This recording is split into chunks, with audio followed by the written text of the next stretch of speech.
Captain Jake Morrison stood on the bridge of the exploration ship Harmony, watching stars drift past the large windows. His crew had been traveling through space for 3 months, looking for new planets that might have life.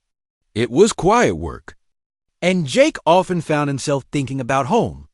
"Captain, we're getting something strange," said Lieutenant Ben Parker from his station. He was the ship's communication officer, and his job was to listen for any signals from space. "It's coming from Earth." Jake walked over to Ben's station. The ship was far from Earth now, almost at the edge of their solar system. They shouldn't be getting any signals from home unless something important was happening. "What kind of signal?" Jake asked. Ben frowned at his screens. "It's music, sir, but it's not like anything we usually pick up. The frequency is doing something weird to our equipment." Jake listened as Ben played the signal through the speakers.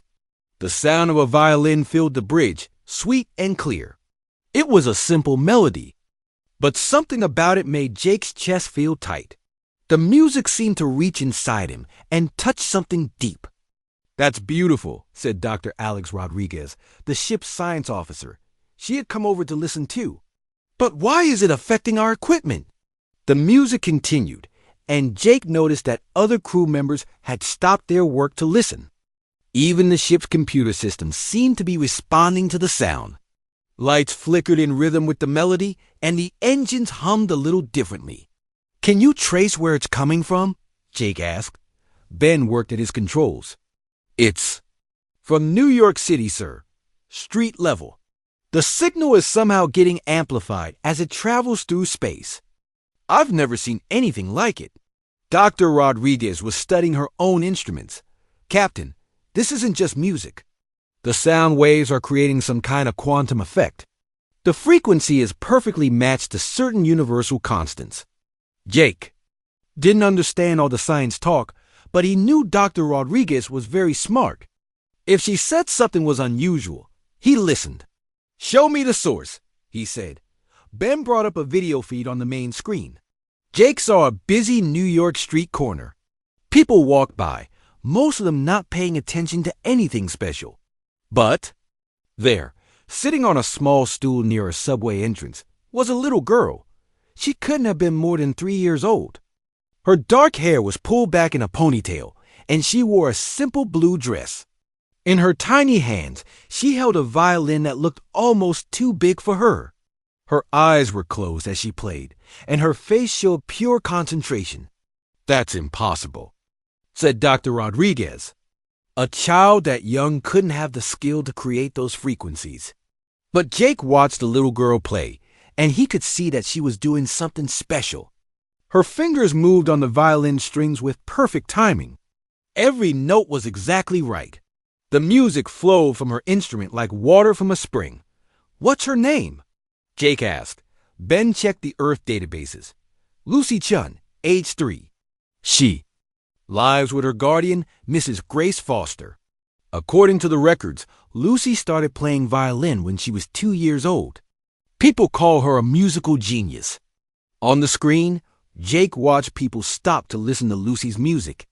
Some dropped coins into a small case near her feet. Others just stood and listened, smiling. A few had tears in their eyes.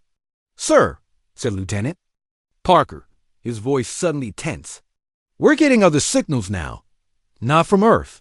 Jake turned back to the communication station. "What do you mean?" "Ships, sir. Alien ships."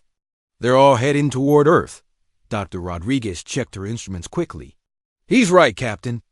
I'm detecting at least 5 different types of propulsion systems, all moving toward our solar system."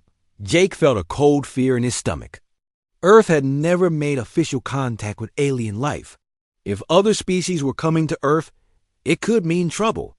"How long until they reach Earth?" he asked. "The fastest ships will be there in about 6 hours, Ben said. "The others will arrive within a day."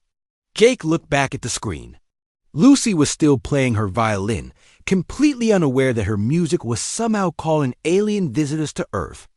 Mrs. Foster, an older woman with gray hair, sat nearby reading a book and watching over the child. "Captain," Dr. Rodriguez said, I think Lucy's music is what's attracting them. The quantum frequencies she's creating are like a beacon. Any advance civilization with the right equipment will be able to detect it. But she's just a little girl playing violin on the street, Jake said. Yes, but her perfect pitch is creating something we've never seen before. The mathematical relationships in her music are speaking a universal language. It's like she's accidentally broadcasting a message that says intelligent life here. Jake made a decision quickly. Ben, send a message to Earth Command immediately. Tell them we have incoming alien visitors and they need to prepare for first contact. Also tell them to protect Lucy Chen and Mrs. Foster. Yes, sir. Dr. Rodriguez, I want you to study those frequencies more. Figure out exactly what Lucy is doing and how it works. Already on it, Captain. Jake looked at the screen one more time. Lucy had finished her song and was packing up her violin. Mrs. Foster helped her put the instrument away, and they walked down the street together, hand in hand. Lucy skipped a little as they walked, like any happy 3-year-old. Set course? For Earth, maximum speed, Jake ordered. We need to get home before those alien ships arrive. The Harmony turned and began racing toward Earth. In the distance, Jake knew that alien ships were also heading for his home planet, all because a little girl with perfect pitch had played her violin on a street corner. He just hoped they would arrive in time to help with whatever was coming. Earth was about to meet its first alien visitors, and it had all started with a child's simple music. Jake wondered if Lucy knew that her beautiful songs were about to change the entire galaxy. As the Harmony flew through space toward home, Jake could still hear Lucy's melody in his mind. It was the most beautiful and most dangerous music he had ever heard. The first alien ship appeared in Earth's sky just as the sun was setting over New York City. It was massive, shaped like a dark triangle with sharp edges that seemed to cut through the clouds. People on the streets stopped and pointed up at it, some taking pictures with their phones, others running away in fear. Commander Vextar stood on the bridge of his warship, looking down at the blue planet below. He was tall and covered in gray scales, with yellow eyes that glowed in the dim light. His people, the Zephyrians, had conquered dozens of worlds across the galaxy. Earth was supposed to be just another easy victory. This should be simple, Vextar said to his officers. The planet shows no advanced defenses. We take what we want and move on. But as his ship entered Earth's atmosphere, something strange happened. The same music that had called them across space began playing through their ship's systems. Lucy's violin melody filled every room and corridor of the alien vessel. Vextar felt something he had never experienced before. The music made his chest feel warm, and his usually angry thoughts became quiet. Around him, his warriors stopped preparing their weapons. Some of them were standing still, just listening. Commander, said his second officer, a female Zephyrian named Keshva. The crew is acting strangely. The music is affecting them. Vextar shook his head, trying to clear his thoughts. Turn off the sound system. I've tried, sir. The music isn't coming from our equipment. It's somehow coming from the planet itself. On Earth, Lieutenant Ben Parker was working frantically at his computer in a government building in Washington. He had been called in to help coordinate Earth's response to the alien arrival. Government officials were running around, making phone calls and trying to figure out what to do. Do we have any way to communicate with them? Asked General Patricia Lee, the head of Earth's Defense Forces. Not yet, Ben said, but I think I know what brought them here. It's the same music signal we detected, the little girl in New York. General. Lee looked confused. A child brought aliens to Earth? Her music creates special frequencies that travel through space. The aliens must have heard it and came to investigate. At that moment, the alien ship sent its first message. Words appeared on Ben's computer screen, but they weren't in any Earth language. The letters looked like strange symbols that seemed to move and change shape. Dr. Alex Rodriguez, who had just arrived from the Harmony, looked at the symbols. I think I can translate some of this. They're asking about the source of the music. They want to know who made the sounds they heard. What do we tell them? General Lee asked. Before anyone could answer, more alien ships began appearing in the sky. These looked different from the first one. Some were round and silver, others looked like they were made of crystal, and one seemed to be made of pure light. How many are there? General Lee asked. Ben counted the signals on his screen. At least 12 ships, sir. All different types. I think we have visitors from multiple alien species. In New York City, Lucy Chum was having dinner with Mrs. Grace Foster in their small apartment. Lucy was eating mac and cheese and telling Mrs. Foster about the people who had listened to her music that day. There was a man who cried, Lucy said with her mouth full. And a lady who danced a little bit. Mrs. Foster smiled. Your music makes people happy, sweetie, Lucy nodded. I like making people happy. Neither of them knew that outside their window, alien ships were hovering over the city. The ships were all trying to locate the source of the music that had brought them to Earth. Back. On the Zephyrian ship, Commander Vextar was having problems. His warriors, who were usually ready to fight anything, were sitting on the floor of the ship, looking peaceful. Some of them were humming along with Lucy's melody. This is not normal, Vextar said to Keshva. My soldiers don't act like this. The music is doing something to our minds, she replied. It's making us feel things we don't usually feel. Vextar had built his reputation on being the fiercest warrior in the Zephyrian fleet. He had never felt afraid in battle, and he had never felt sorry for the people he conquered. But now, listening to a human child's violin music, he felt something soft and warm inside his chest. Meanwhile, Captain Jake Morrison's ship, the Harmony, was racing toward Earth. They were still hours away, but Jake was getting reports from the planet. Captain, said Ben Parker over the radio, we have 12 alien ships in Earth's atmosphere. They all seem to be looking for Lucy. Have they made any hostile moves? Jake asked. Not yet, but we don't know what they want. The government is trying to figure out how to handle first contact. Jake looked at Dr. Rodriguez. What do you think will happen when they find her? I don't know, she said. But Lucy's music is affecting them somehow. Maybe that's good for us. On Earth, the government decided to try communicating with the aliens. They sent a simple message in mathematics, the universal language that scientists thought all intelligent species would understand. The response came quickly. The aliens sent back their own mathematical message, but it was more complex than anything humans had ever seen. Dr. Rodriguez, working with other scientists around the world, tried to understand it. They're not just using mathematics, she said. They're using music. Mathematical relationships that create harmonic frequencies. Like Lucy's music? Ben asked. Exactly like Lucy's music. I think they're trying to communicate the same way she does, but they don't know how to do it naturally. As night fell over New York, Lucy was getting ready for bed. She brushed her teeth and put on her pajamas while Mrs. Foster read her a story. Outside their window, alien ships waited in the dark sky, their lights blinking like strange stars. Lucy looked out the window before getting into bed. There are pretty lights outside, she said. Mrs. Foster looked out and saw the alien ships. Her heart started beating fast, but she tried to stay calm for Lucy's sake. Yes, dear. Very pretty lights, she said. Lucy climbed into bed and closed her eyes. As she fell asleep, she hummed a soft melody, the same one she had played on her violin that day.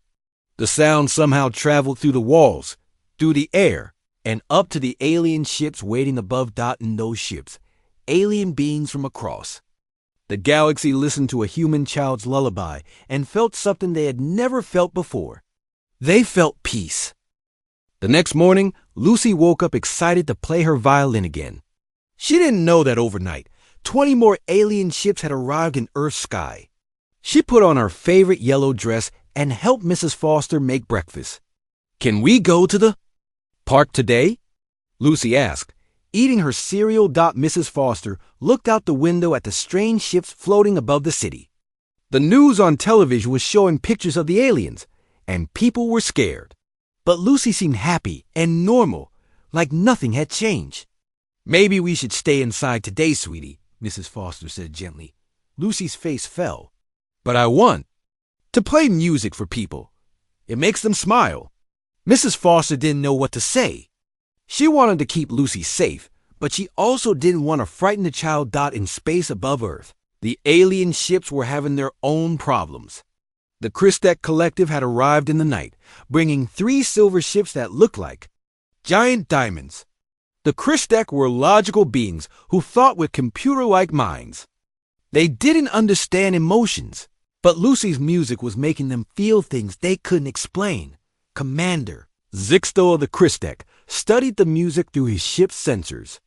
His people were usually calm and rational, but the violin melodies were creating chaos in their thinking patterns. "This is impossible," Zixto said to his crew. "Music cannot affect our logic centers. Yet we are all experiencing what humans call feelings." The Corvin tribes had also arrived during the night. Their ships looked like metal insects with sharp claws and weapons. The Corvin were warriors who lived for battle, but Lucy's music was confusing them too. Their usual anger was being replaced by something softer. War Chief Gregtal paced around his ship, trying to understand what was happening to his people. "We came here to fight," he growled. "Why do my warriors want to sit and listen to sounds?" But the strangest visitors were the resonants. They weren't really physical beings at all. They were made of pure energy and lived in ships that looked like floating balls of light. The resonants had been traveling through space for thousands of years, looking for something they couldn't name. When they heard Lucy's music, they knew they had found it. The resonants didn't speak with words. They communicated through patterns of light and energy. But somehow, Lucy's music was speaking to them in a language they understood perfectly. On Earth, Dr. Lisa Wang was working with a team of scientists to figure out what Lucy's music was really doing. Dr. Wang was an expert in quantum physics, and she had been studying the strange readings that came from Lucy's violin playing. "This is incredible," Dr. Wang said to her team. "The child isn't just playing music. She's somehow manipulating the basic structure of reality." "What do you mean?" asked Dr. Rodriguez, who was helping to video link from the harmony. "Every time she plays a note, it creates tiny changes in quantum strings. These are the smallest building blocks of everything in the universe. She's accidentally rewriting the rules of physics on a microscopic level." The other scientists looked confused. "But she's just a 3-year-old playing violin," one of them said. "That's what makes it so amazing," Dr. Wang replied. "She's doing something that should be impossible, and she doesn't even know it. Her perfect pitch is naturally tuned to the frequency of the universe itself." Meanwhile, the alien ships in Earth's sky were starting to have problems with each other. The Zephyrians thought they had the right to study Lucy because they arrived first. The Christek believed their logical approach would be better for understanding her abilities. The Corvin wanted to test her power in battle. And the Resonance just wanted to be near her music. Commander Vexstar sent a message to all the other ships. "The music source belongs to us. We claim this planet first." Commander Zixto responded with cold logic. "Your claim has no basis in galactic law. The child's abilities are too important for one species to control." War Chief Greato was more direct. "If you want the music maker, you'll have to fight us for her." The Resonants sent their own message, but it was just patterns of beautiful light that somehow felt sad and hopeful at the same time. On Earth, government leaders were getting nervous. General Lee called an emergency meeting with all the world's leaders. "We have 32 alien ships over our planet," she said. "They all want something from us, and we don't know if they're friendly or hostile." "What do they want exactly?" asked the president. Lieutenant Ben Parker, who had been monitoring alien communications, spoke up. "They all want to study Lucy Chun, the little girl whose music brought them here. But they can't agree on who gets to do it." "And what happens if they start fighting over her?" the president asked. "Then we're in the middle of an alien war," General Lee said grimly. In New York, Lucy was getting restless. She had been inside all morning, and she really wanted to play her violin. Mrs. Foster was trying to keep her busy with toys and books, but Lucy kept looking at her violin case. "Please, Mrs. Foster," Lucy said, "just for a little while. I promise. I'll be good." Mrs. Foster's heart broke a little. Lucy was just a child who loved music. She didn't understand that her innocent playing had brought the entire galaxy to Earth's doorstep. "Okay, sweetie," Mrs. Foster said finally. "But we'll play inside today, all right?" Lucy clapped her hands happily and ran to get her violin. She opened the case carefully, like Mrs. Foster had taught her, and lifted out the small instrument dot. As soon as Lucy began to play, every alien ship in Earth's atmosphere detected the music. The beautiful melody filled their ships once again, and all the aliens stopped what they were doing to listen. On the Zephyrian ship, Commander Vexstar felt his anger melt away. On the Christek vessel, Commander Zixto experienced what humans would call wonder. In the Corvin ships, War Chief Greg Tull felt a strange desire for peace. And the resonant ships began to glow brighter, pulsing in rhythm with Lucy's music. But the music was also having another effect. The quantum changes that Dr. Wong had discovered were getting stronger. Reality itself was beginning to bend around Lucy's melodies. In space, the fabric of the universe started to shimmer.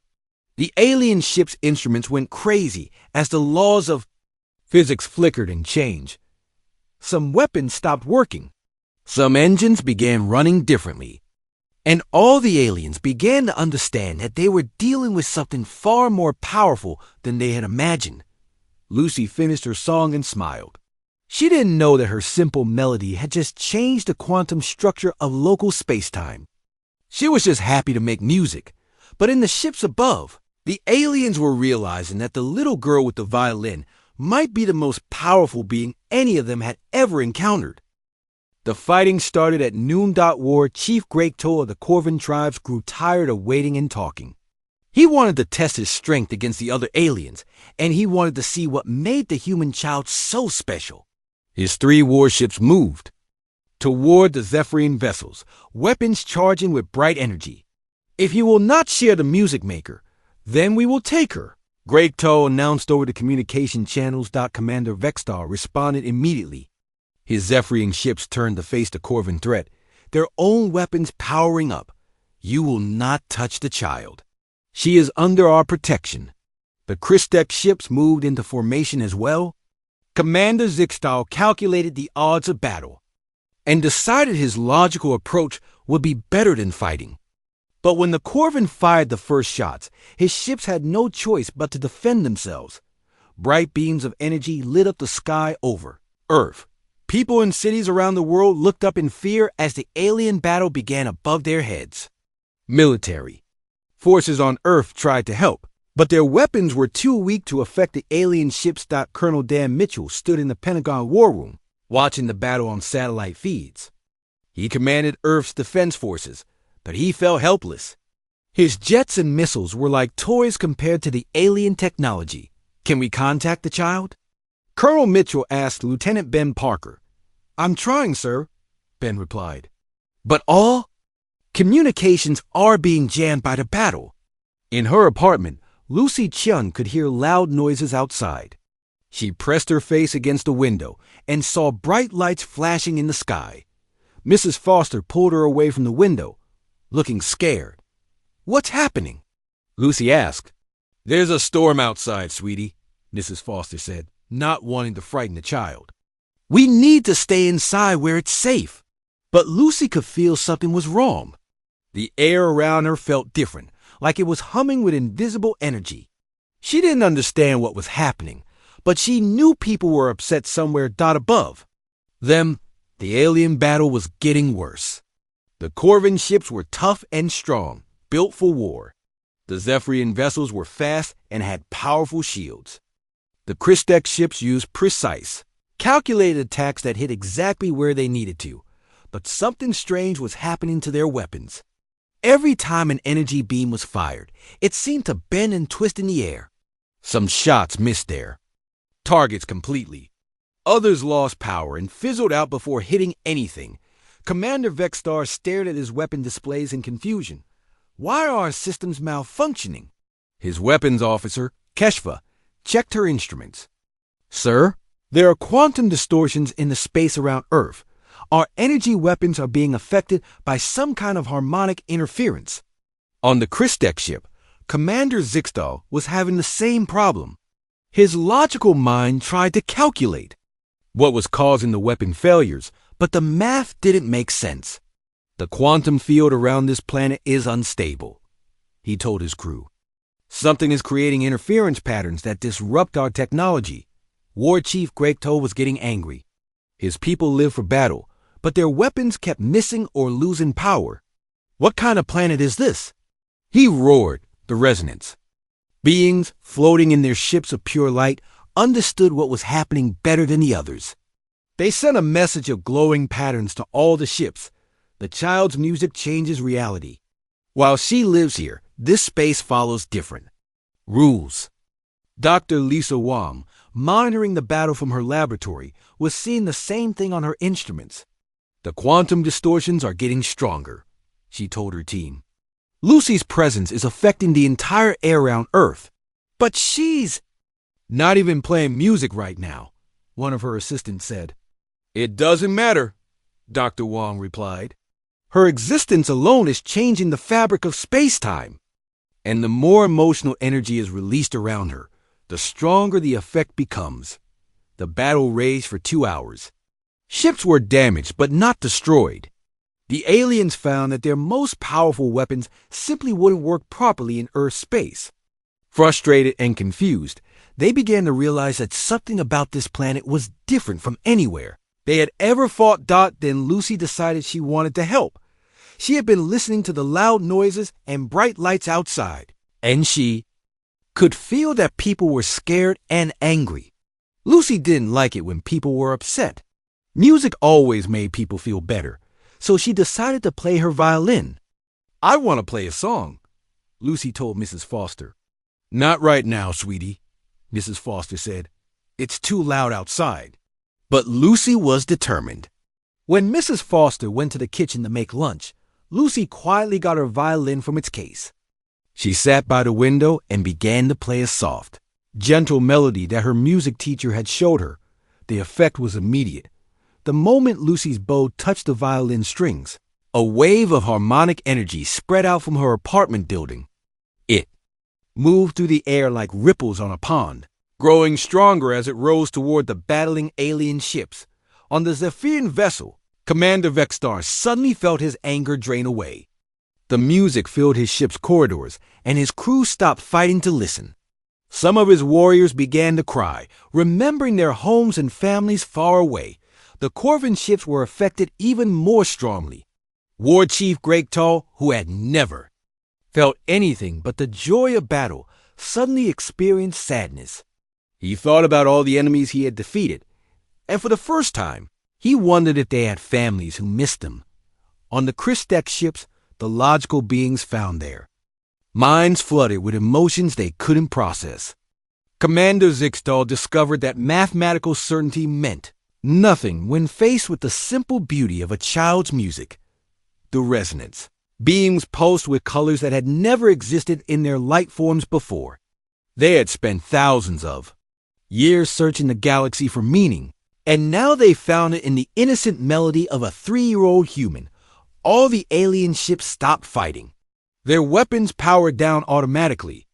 Some of the crew members in different ships began to experience shared memories and feelings, as if Lucy's music was connecting their minds across space. In her apartment, Lucy played her song and smiled. She could feel that the angry feelings outside were going away. The music was working, just like it always did. Mrs. Foster found her by the window and gasped. Lucy, what are you doing? Making the scared people feel better, Lucy said simply, still playing her violin. Above them, alien beings from across the galaxy were learning what it meant to feel compassion, sadness, hope, and love. Lucy's music was teaching them emotions they had never experienced, showing them that strength could come from gentleness and that the most powerful force in the universe might be a child's desire to help others feel better. The battle was over, but something much more important was just beginning. Dr. Alex Rodriguez had been studying Lucy's music for 3 days straight. She barely slept or ate, working through piles of data on her computer aboard the Harmony. Captain Jake Morrison was worried about her, but he knew she was close to understanding something important.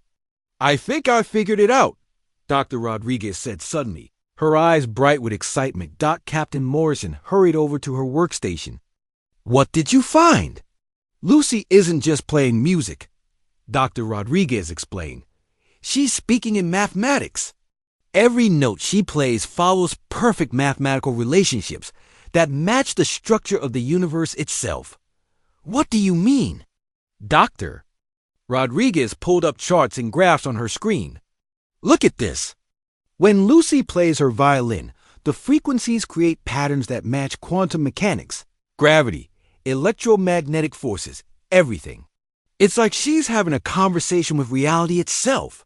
On Earth, the alien ships were still floating quietly above the cities. After Lucy's music had stopped their battle, the different species had been trying to understand what had happened to them. They were experiencing emotions they had never felt before, and it was confusing. Commander Vextar of the Zephyrians called a meeting with the other alien leaders. They gathered in a neutral zone above the Atlantic Ocean, their ships forming a circle in the sky. "We need to discuss what the human child did to us," Vextar said. His voice was different now, softer than before. Commander Zixtal the Christek spoke next. "My people have been analyzing the experience. The music created neural pathways in our brains that should not exist. We are feeling what humans call emotions. War Chief Greg Tar was the most changed of all." The fierce Corvin warrior now spoke. "Quietly, I have been thinking about the battles I have fought, the lives I have taken. Before the music, I felt only pride. Now I feel something else. Regret. I think humans call it. The resonance beings communicated through patterns of light that somehow felt sad and beautiful at the same time. Their message was clear. They had been searching the galaxy for this feeling, and now they had found it in a human child's song. While the aliens talked, Lucy was having a normal day. She didn't know about the meetings in the sky or the scientists. Studying her music. She was just playing with her toys and helping Mrs. Foster bake cookies. "Can we go to the park today?" Lucy asked, like she did every day. Mrs. Foster looked out the window at the alien ships. "Maybe tomorrow, sweetie." Lucy was getting sad about staying inside all the time. She missed seeing the people who listened to her music. She missed making them smile. Dr. Lisa Wan was working with governments around the world, trying to figure out what to do about the aliens. Some leaders wanted to attack the ships. Others wanted to try talking to them. But Dr. Wang had a different idea. "I think we should let Lucy meet them," she said during a video conference with world leaders. "Absolutely not," said General Lee. "It's too dangerous." "But don't you see?" Dr. Wang insisted. "Lucy's music is already communicating with them. Better than we ever could. She's speaking a language they understand on a level deeper than words. The resonance beings have been listening to Earth's communications. They understood what the humans were discussing, and they had something important to share. They sent a message to all the other alien ships and to Earth's governments. The message was in the form of pure mathematics, but somehow everyone who saw it understood what it meant. The resonance explained that they were very old beings who had traveled through space for thousands of years. They had been looking for someone who could speak the universal language that connected all living things. The child speaks this language naturally, their message said. She does not know she is doing it, but every note she plays is a word in the conversation between consciousness and the universe itself. Dr. Rodriguez was reading the resonance message when she made another discovery. "Captain, I need to show you something," she said to Jake Morrison. She brought up a recording of Lucy's music and played it through the ship's speakers. But this time, she also showed the mathematical patterns the music created. "Watch this." Dr. Rodriguez said, "Every time Lucy plays, she's not just making sound. She's creating a bridge between different types of consciousness. She's showing everyone who hears her music how to feel what others feel. Captain Morrison watched the patterns on the screen. You mean she's making the aliens experience human emotions? Not just human emotions. She's making everyone experience everyone else's emotions. The Zephyrians are feeling what humans feel. The humans listening to her music are feeling what the Zephyrians feel. She's creating empathy on a universal level. This explained why the alien warriors had stopped fighting.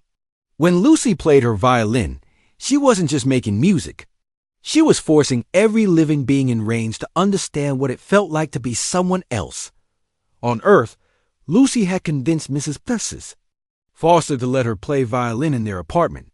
She sat on her bed and played a song she had made up herself. It was a simple melody, but it carried feelings of happiness, sadness, hope, and love all mixed together. As the music traveled through the air and reached the alien ships, something amazing happened. Each alien began to experience memories and emotions from the others. The Zephyrian warriors felt the Christek beings' love of knowledge. The logical Christek experienced the Corvin's fierce loyalty to their families. The Corvin warriors felt the Resonance beings' deep loneliness and their joy at finally finding connection. But most importantly, all the aliens began to feel what the humans felt. They experienced the love Mrs. Foster had for Lucy. They felt the wonder of scientists like Dr. Rodriguez and Dr. Wang as they discovered new things. They felt the protective instincts of soldiers like Colonel Mitchell, who wanted to keep people safe. Commander Vextar was the first to understand what was happening.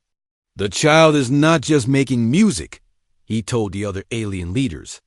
She is teaching us to be like each other, to understand each other. War Chief Greatal, who had spent his life believing that strength came from fighting, suddenly understood that strength could also come from protecting and caring for others. I see now why humans are different, he said. They do not just survive, they help each other survive. The Christek commander Zixto found that his logical mind was expanding to include something beyond pure reason. The child has shown us that intelligence without compassion is incomplete, he realized. The Resonance beings glowed brighter than they ever had before. They had found what they had been searching for across the galaxy. It wasn't a place or a thing or even knowledge. It was the ability to truly understand and care about other living beings. Lucy finished her song and put down her violin. She had no idea that she had just taught an entire galaxy of different species how to feel empathy. She was just happy that the music had made her feel better about being stuck inside. But in the ships above Earth, beings from across the universe were learning that the most powerful force in existence wasn't technology or weapons or even perfect logic. It was a 3-year-old human child's natural ability to make others understand what it meant to care. 3 weeks after the aliens first arrived, Lucy Chun finally got to go back to the park. She skipped along the sidewalk next to Mrs. Foster, carrying her violin case and humming a happy tune. She didn't know that representatives from 12 different alien species were walking behind them, or that news crews from around the world were filming everything. Are you excited to play music again? Mrs. Foster asked. Lucy nodded eagerly. I miss the people. I want to see if they still like my songs. When they reached the park, Lucy was amazed. Instead of the usual small crowd of humans who stopped to listen, there were hundreds of beings gathered around her usual spot. Some looked like humans, but others were tall and scaly, or made of crystal, or glowing with soft light. Lucy wasn't afraid. She had always believed that music was for everyone, and these new people just looked like they really needed to hear some songs.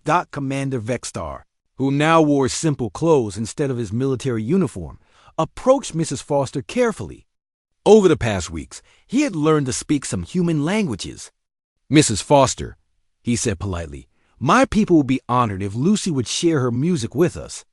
Mrs. Foster had been nervous about this day, but she could see that the alien commander was sincere. His yellow eyes, which had once looked fierce, now seemed gentle. You'll have to ask Lucy, Mrs. Foster said. She decides who she plays for. Vexstar knelt down so he was at Lucy's eye level. Hello, Lucy. Would you like to play music for us? Lucy studied his scaly face and smiled. You look sad. Music helps when you're sad. She set up her small stool and opened her violin case, just like she had done hundreds of times before. The crowd grew quiet as she lifted her instrument and placed it under her chin. The first note she played sent ripples of harmony through the air. Every being in the park, human and alien alike, felt their hearts lift. But this time was different from before.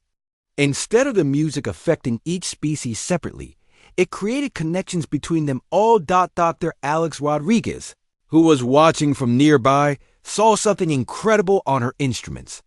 The quantum field is stabilizing, she told Captain Jake Morrison. Lucy's music isn't just creating random changes anymore. She's teaching reality itself how to bring different types of consciousness together. As Lucy played, amazing things began to happen.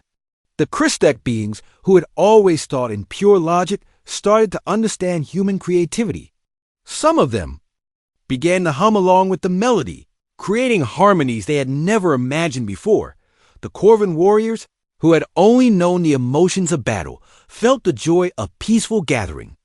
War Chief Greaktall found himself smiling as children from many different species played together near Lucy's performance. The resonance beings glowed in patterns that matched Lucy's music, finally able to express the emotions they had carried for thousands of years, but never understood.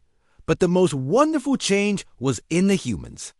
As they listened to Lucy's music alongside the aliens, they began to understand things about the universe they had never known. The Christek shared their logical understanding of how stars were born. The Zephyrians showed them what it felt like to soar between planets.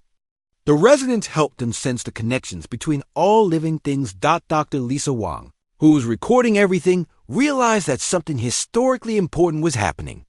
This isn't just first contact, she said to her team. This is the birth of a new kind of civilization. Lucy played for 2 hours, moving from happy songs to sad ones to melodies that seemed to capture every emotion anyone had ever felt. With each song, the barriers between the different species grew smaller. When she finally finished, the crowd didn't clap or cheer like they usually did. Instead, they all sat in peaceful silence, feeling connected to each other in ways they had never experienced before. Commander Zixtal the Christek was the first to speak. We have a proposal for humanity, he said. Our species have been traveling the galaxy for thousands of years, but we have never found anything like what you have here. What do you mean? Asked General Lee, who had come to observe the event. You have something we lost long ago, explained the resonance beings through their translator device. You remember how to find meaning in simple moments. You nurture beauty instead of trying to control it. War Chief Greaktall stepped forward. His fierce appearance no longer seemed threatening. My people have conquered many worlds, but we never learn what makes life worth living. Your child has taught us more in 3 weeks than we learned in 3,000 years of war. Commander Vexstar nodded in agreement. We want to propose something that has never happened before in galactic history. Instead of any of us ruling over the others, we want to create a new kind of alliance. One where humanity teaches us how to live, and we share our knowledge of the stars. The alien leaders had spent weeks discussing this idea with their governments. They had all reached the same conclusion. Their civilizations had become too focused on power, logic, or conquest. They had forgotten how to appreciate simple beauty or care for each other. Lucy, who had been packing up her violin, looked up at all the serious adult faces around her. Why do you all look worried? She asked. Did you not like the music? Mrs. Foster smiled and picked up the little girl. They love your music, sweetie. They're just trying to figure out how to say thank you. Lucy thought about this for a moment. You don't have to say anything special. Just listen when someone plays music and maybe play some yourself. The alien beings looked at each other and realized that a 3-year-old had just given them the wisest advice they had ever heard. Over the following months, Earth became the center of a new galactic community. Alien species brought their advanced technology to help solve human problems like disease and poverty. In return, humans taught them about art, music, literature, and the importance of taking care of each other. Lucy continued to play her violin in the park every day. Now her audience included beings from dozens of different worlds, all sitting together and learning from each other. Children of many species played together while their parents shared stories and knowledge. The galaxy had spent millions of years focused on expansion, conquest, and the accumulation of power. But a little human girl with a violin had shown them something more valuable than all of that combined. She had shown them that the greatest strength in the universe was the simple ability to care about others and find beauty in everyday moments. So, with the sound of a child's music echoing across the stars, a new age began. An age where the most important question wasn't how strong are we or how smart are we, but how can we help each other be happy? Lucy had taught the galaxy how to sing together, and the universe would never be the same.